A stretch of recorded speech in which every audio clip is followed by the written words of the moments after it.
Hey you guys, it's Moonlander back with another horror movie review.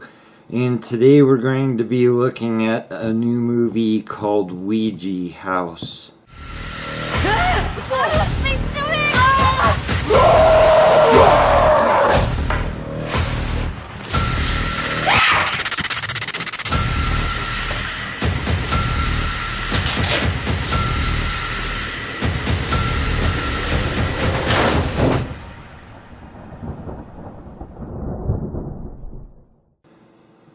So this movie is currently sitting at a 3.2 IMDb rating, which I didn't see until after I'd watched it.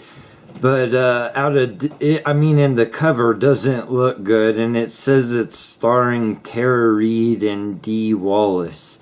But out of desperation to watch something new, I rented this movie.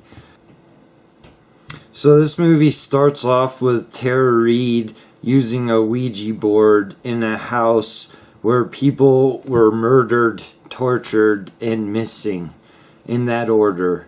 And those are her words, not mine. She is then thrown out of the house by an unknown force, in which we are treated to a stunt double rolling down a hill. For a long enough period of time it becomes funny.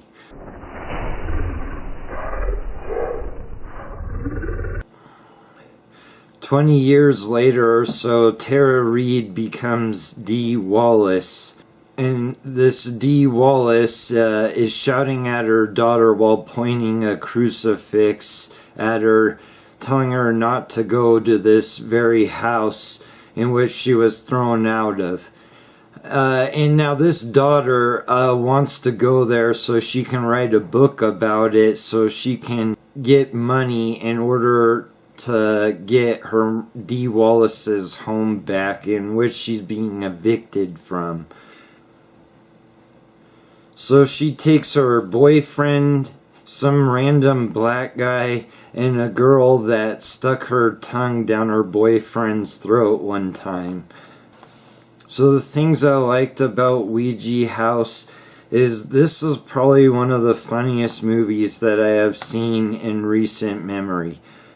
It's definitely a movie that's trying to be serious and becomes unintentionally funny.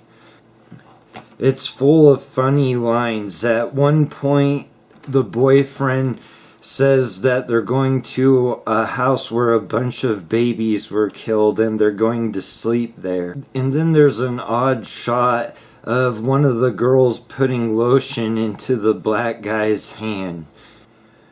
And then there's a flashback of the witches that I guess are responsible for the creation of the house. And now they're led by this warlock guy who's wearing a cloak, goat horns, and is pouring blood over his face, standing around a bunch of topless women.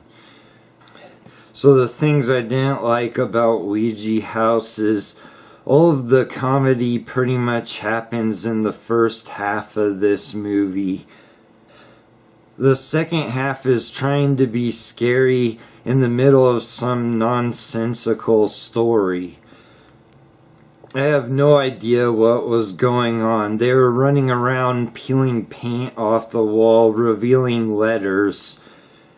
And there's a girl running around that has painted a Ouija board on her own body using hot passion lipstick, who eventually swallows a rock and becomes possessed.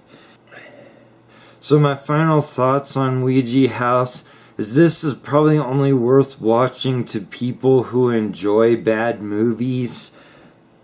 I will say at one moment it reminded me of Birdemic. But the second half is so boring and it's no longer funny anymore that it's almost not worth watching. So I'm going to give Ouija House a 5 out of 10. Thanks for watching, guys, and I'll see you on the next one.